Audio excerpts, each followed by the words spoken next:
Hey, I know it's been a minute. I'm back. Same squeaky chair. Welcome in. Story time again, and this time it's a bit deeper than the Goose Man. I didn't know for sure if I wanted to tell this one, but here we are. This happened last week, so still pretty shaken up about it all, you know. Just absolutely crazy. Didn't think anything like it could ever happen, you know. But it's kind of funny. So here we are. And so last week, homecoming, Friday night, or Friday day, I guess, Friday morning / afternoon, me and my friend Harrison and my friend Carlton are all driving from my house to Target over at this plaza near us. And so we're driving, we're having a hoot and holler of a good time. Anyway, so we get about 3/4 of the way there. We're on the phone with Harrison, Carlton's in my car, Harrison's driving his own car. And we're driving, and so I'm getting back in front of Harrison because I had been driving the lead. Harrison was just following me, he didn't know where we were going yet. And as I get in front of him, this truck that we hadn't realized, well, I had seen but not thought anything of it, veered into the lane in front of Harrison, almost cutting Harrison off, almost hitting Harrison's car, swerves right behind him, or in front of him, to get behind me. And so at this point, Harrison goes, hey, this dude just almost hit me. What the heck? He didn't say heck. But he says, what the heck, man? I mean, just, why is this guy might be following you, Mark. And so we're driving, and so I say, okay, well, when I turn into the plaza, we'll just see if he turns in behind me. And so I put on my signal, I turn into the turning lane to go into this plaza, lights green, and I'm going, and I don't think he's turning, but then last second, he flicks on his turning, and he gets in the lane, and he turns in right behind me.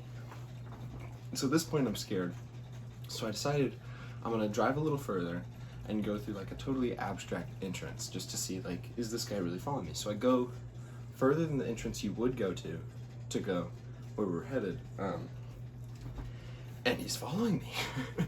And I turn in, he turns in behind me. And so Carlton's screaming, I mean, just absolutely hollering in the side of my car right here. And I'm just shocked. And so I'm driving like an absolute madman. I mean, I'm being reckless. I'm driving all over this plaza, you know, whipping turns. And Carlton, I mean, the whole time we're just freaking screaming. I mean, like, we just don't know what's going on. We're freaked out. Harrison's watching us from behind this guy. And this guy just keeps following me. He's super close on my tail. And so finally, I'm taking turns left and right, and a car pulls out right behind me, and I lose this truck. This truck's out of my way, it's gone.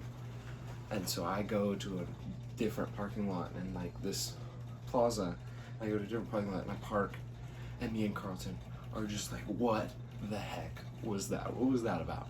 And so we're sitting there, and I'm just like, Carlton, why does that dude want to beat me so bad? What's going on here? And I go, that truck, I seen it in my neighborhood all the time. I think I recognize that truck. I'm not sure who it belongs to though. And so at this point, I'm less scared, and I've worked myself into anger. I don't want to let this happen. So I go out looking for him. And I go, and finally I find him. I get behind him, and he turns into Imart, and it's this old man. He parks, there's no parking spots next to him. So I go to a parking lot a few ways down, and so I park the car, me and Carlton, we get out, and we're just, what the heck? And Carlton's telling me, stop, but I'm just driven by anger. I'm just honed in. Carlton's like, Mark, just calm down, you know what's going on. And so I just don't even hear him. I keep walking straight forward. I'm going to find this guy, you know, and I'm gonna see what the heck is going on. And I get to him, he's walking out of the Imart with a bag, like he had a prescription, and he proceeds to get in his car, and when he gets in his car, he kind of sees me, he looks at me on the side of his eye, and he puts a baton from his dashboard, and he slides it down where it's out of sight. And so this is where I'm really freaked out.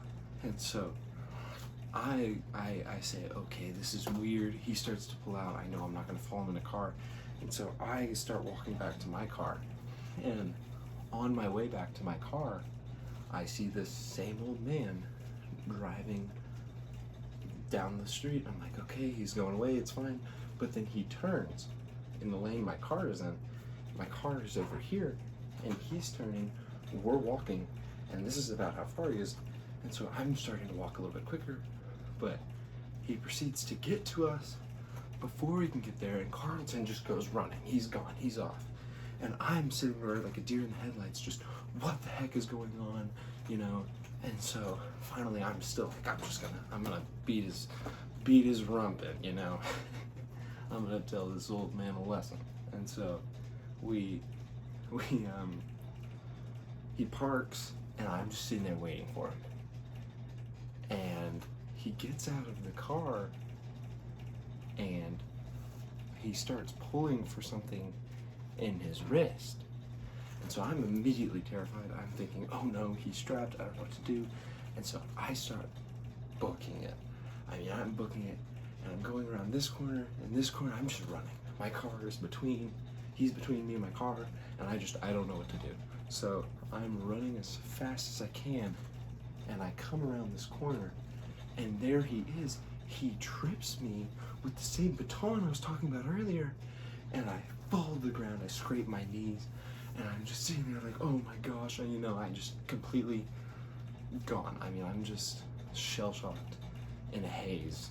I had hit my head really hard, and I scraped my knee pretty bad, and so I'm bleeding, and I hear him talking, can't hear a word he's saying because my head is just spinning, and I feel him grab my foot, and he starts pulling me by the leg. He's pulling my leg, and he just won't stop pulling and pulling my leg, just like I'm pulling yours right now.